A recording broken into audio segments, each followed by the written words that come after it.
एक मित्र से हम मिलाना चाह रहे हैं। उन्होंने कल हमारी दीक्षा ले ली, पर हम आपको अपने एक मित्र से मिलाना चाहे जो हमारी गुफा के पड़ोसी थे।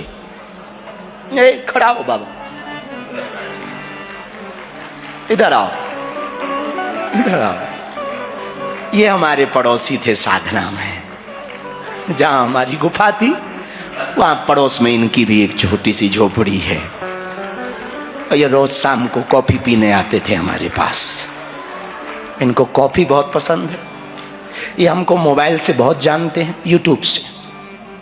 और इन्होंने हमको देखने के लिए 500 के 3 मोबाइल लिए जियो के। एक का नेट खत्म हो गया तो दूसरा का खत्म हुआ तो तीसरा चालू किया। और रोज ये पहले ही दिन हमको बागेश्वर मामा, हम वही, आपको हम बहुत देखते हैं। अच्छा, कितना देखते हो? बहुत देखते हैं। ये हमारे एक इस साधना में हमको ये एक मित्र मिले, इनसे अच्छी दोस्ती। कल जबरदस्ती इन्होंने दीक्षा ले ली, हम डांटते रहे पर नहीं माने, पर बहुत अच्छे ये हमको मित्र मिले। तो इस पूरे यात्रा खंड को आगे बढ़ाने की बात पर हम एक बात आपसे कहें, मेरे पागलों, ये मोक्ष भूमि है। मोक्ष का मतलब मरना नहीं होता, जीते जी कामनाओं से मुक्त हो जाना मोक्ष है। अपनी कामनाओं से, एक बात याद रखना, हमारे पास बहुत लोग आते हैं, महाराज हमको शांति चाहिए। यहां भी 2-3 लोग हमको मिले, महाराज हम पर कृपा करो, हमको शांति चाहिए, शांति चाहिए, ऐसी कोई कृपा करो। देखो एक बात याद रखना मेरे पागलों, हमसे कोई पूछे कि शांति चाहिए तो हम उसको एक उपाय बताएंगे, कुछ भी मत करो। शांति चाहिए ना, कुछ मत करो, शांति मिल जाए। पानी को गर्म करना है तो उबालना पड़ता है, पर ठंडे करने के लिए कुछ नहीं करना पड़ता। पानी को ठंडा करना है तो कुछ मत करो, उसको सीधा नीचे उतार के रख दो, आंच से थोड़ा दूर रखो, अपने आप ठंडा हो जाएगा। वैसे ही शांति है, शांति प्राप्त करनी है, एक सूत्र रखो, कुछ मत करो। आप कहोगे फिर हम तो बाबा हो जाएंगे, कुछ कर ही नहीं पाएंगे, भारत का भविष्य ठीक नहीं रहेगा। हम ये कहना चाह रहे हैं, बाहर से कुछ भी करते रहो, भीतर से कुछ मत करो। बाहर से कुछ भी करो, भीतर से कुछ मत करो, ये शांति का उपाय। तो मेरे पागलों, मोक्ष का सर्वोत्तम साधन यही है। यदि आप मोक्ष की कामना लेकर के यहां कथा पंडाल में बैठे हैं, मोक्ष का सर्वोत्तम साधन है कामनाओं से मुक्त हो जाओ। और आप कामनाओं से मुक्त हुए नहीं कि मोक्ष आपके हाथ में आया, आपके पास आया, और फिर उसके लिए कोई यतन जतन करने की आपको आवश्यकता नहीं। एक बात और समझने जैसी है, मृत्यु पल पल आ रही है, आप होश में हो कि नहीं हो, मौत होश में है, वो हर पल आ रही। कई बार हमें बड़ा मजाक लगता, कई बार बड़ी हंसी आती, जब हैप्पी बर्थडे आता है तो वो कहते हैं 1 साल और हम बड़े हो गए। कल तक 20 साल के थे, अब 21 साल के हो गए, अब 30 साल के हो गए। तो हमें कई बार इस बात पे हंसी आती कि हम कहते कि 30 साल हो गए, बड़े हो गए। हमें लगता बड़े नहीं हुए, घट गए, घट गए। जन्मते ही जो आयु 60 साल की थी, वो ज्यों ज्यों हैप्पी बर्थडे आता है, घटते क्रम में घटने लगती। मौत से तो कोई बच नहीं सकता। और याद रखना, मृत्यु की अकड़ अच्छे अच्छों की पकड़ को ढीला कर देती है। मौत से बचना असंभव है और बचना भी नहीं चाहिए। मौत से बचना, किसी जगह पर एक महात्मा का शरीर छूट रहा था, मतलब अंतिम समय था, तो सब चेले जैसे तुम हमारे पास आके बैठ जाते, उनके भी सब चेले पास में आके बैठे। कोई हाथ मल रहा, कोई तलवा मल रहा, कोई सिर को पकड़ रहा, कोई अंगूठे को पकड़ रहा। जाते जाते चेलों ने गुरु से कहा, गुरुदेव जाते जाते कोई ज्ञान की बात बताओ, कुछ कहो। महात्मा ने कहा कि जीवन भर कहा ही तो है, अब क्या कहें? नहीं नहीं, कुछ तो कहो। महात्मा ने कहा, अब वैसे तो कहने का मन नहीं है, पर तुम नहीं मानते तो हम दो बातें कहना चाहें। दो बातें याद रखना और दो बातें भूल जाना। ध्यान से सुनना। महात्मा ने कहा, बच्चों, दो बातें याद रखना और दो बातें भूल जाना। तो शिष्यों ने कहा कि क्या याद रखें और क्या भूल जाए? तो महात्मा ने मुस्कुराते हुए कहा, अपनी अच्छाई और दूसरों की बुराई भूल जाना। हमने क्या क्या भला किया ये भूल जाना। पुरानी कहावत है, नेकी कर दरिया में डाल।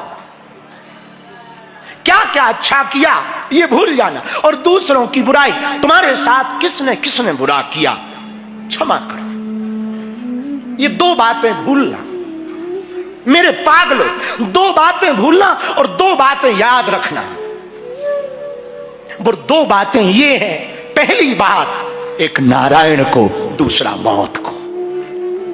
हर पल याद रखना, एक नारायण को याद रखना और दूसरा मौत को याद रखना, क्योंकि ये दोनों शाश्वत सत्य हैं। जन्मते ही तुम्हारे जीवन में कुछ घटित हो या ना हो, जन्म के बाद एक चीज तो घटित होनी तय है, उसका नाम मौत है। और याद रखना, हम जहां रुके थे खाक चौक में, वहां शमशान है सामने में। बामणी गांव के पूरे लोग वहां जलते हैं। तो 11 दिन की साधना तो गुफा में की, पर 9-10 दिन हमने यहां व्यतीत किए। तो वहां शमशान है। तो किसी ने कहा कि शमशान के पास आप साधना क्यों करते? क्योंकि बागेश्वर धाम भी हमारा शमशान के पास है। तो आप शमशान के आसपास? तो हमने कहा शमशान के पास रहना हमारा और कोई कारण नहीं। शमशान पर कभी कभी मुर्दा आता ना, तो वो ध्यान कराता, खबरदार तेरी भी यही गति होनी है, होश में आ। इसलिए हमारे सनातन में, अब औरों का हमें पता नहीं, हलीउल्लाह वालों का, हमें अपने सनातन का पता है। हमारे सनातन में 100 दर्शन को भी शुभ दर्शन कहा है, 100 को भी शुभ कहा, मंगल दर्शन कहा। तो कोई भी मरता है तो हम हाथ जोड़कर खड़े हो जाते हैं। अच्छा, गजब की बात है, हम लोग भी बहुत गजब के लोग हैं। मरे हुए को उठाते हैं, जिंदों को गिराते हैं। हाँ, मरे को उठाते, जिंदा आदमी को गिराते। लेकिन हमारे सनातन 100 को भी शुभ कहा। पर खबरदार, ये सबको शुभ कहना या हाथ जोड़ना, ये केवल पद्धति नहीं, सूचक है। किस बात का? तुम्हारे स्मरण का। ऐसे समझो, किसी रेलगाड़ी पर आपको बैठना हो तो टिकट खरीदोगे कि नहीं? और टिकट की लंबी लाइन लगी हो, बहुत लंबी लाइन, 60-70 लोग, और तुम पीछे लगे हो। आगे वाला आदमी जिसको टिकट मिल रही, उससे तुम्हारा कोई परिचय नहीं है, कोई पता नहीं, कोई पहचान भी नहीं, और उससे शायद दोबारा कभी मिलोगे भी नहीं। लेकिन जैसे ही उसको टिकट मिलती और वो खिसकता, तो पूरी लाइन पर प्रभाव पड़ता, पूरी लाइन खिसकती, पूरी लाइन खिसकती ना। ऐसे ही संसार में कोई भी मरता है तो तुम पर भी प्रभाव पड़ता, तुम खिसक गए थोड़ा आगे, थोड़ा आगे खिसक। अब ये तुम्हें होश नहीं है तो ये तुम्हारी बात है, वरना तुम भी खिसक गए हो थोड़ा। लाइन पर पूरा प्रभाव पड़ता है। ऐसे ही मौत का प्रभाव है, सब पर पड़ता है। इसलिए दो बातों को याद रखना और दो बातों को भूल जाना। मेरे पागलों, अच्छाई को भूल जाना और मौत और नारायण को याद रखना।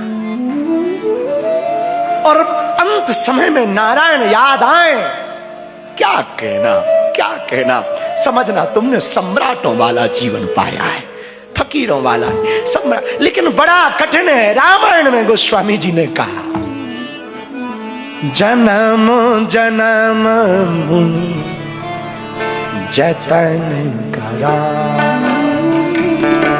जन्म जन्म मुनि जतन करा, पर जन्म जन्म मुनि जतन करा। जन्म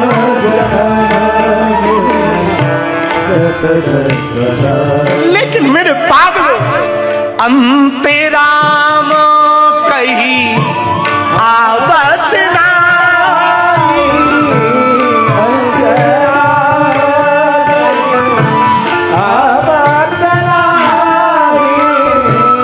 अंते राम कही आवत अंते राम कही आवत सीताराम सीताराम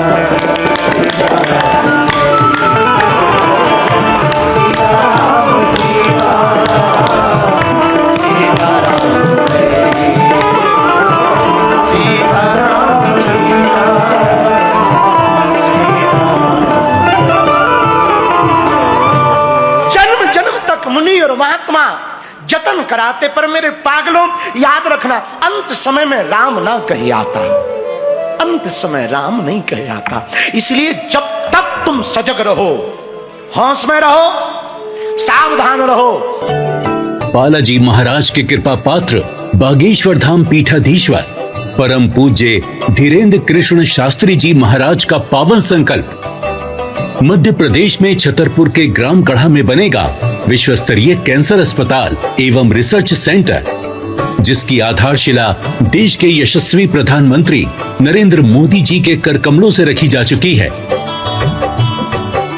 200 करोड़ रुपए की लागत वाले 100 बेड के इस अस्पताल में गरीबों का होगा मुफ्त इलाज। ये बहुत बड़ा अवसर है, बहुत बड़ा काम है। संकल्प बड़ा हो, संतों के आशीर्वाद हो, प्रभु की कृपा हो, तो समय सीमा में सब पूर्ण होता है। हमारे प्रियजनों, बागेश्वर धाम पूरे भारत के लोगों, अभी तक अस्पतालों में मंदिर थे, अब मंदिर में अस्पताल होगा।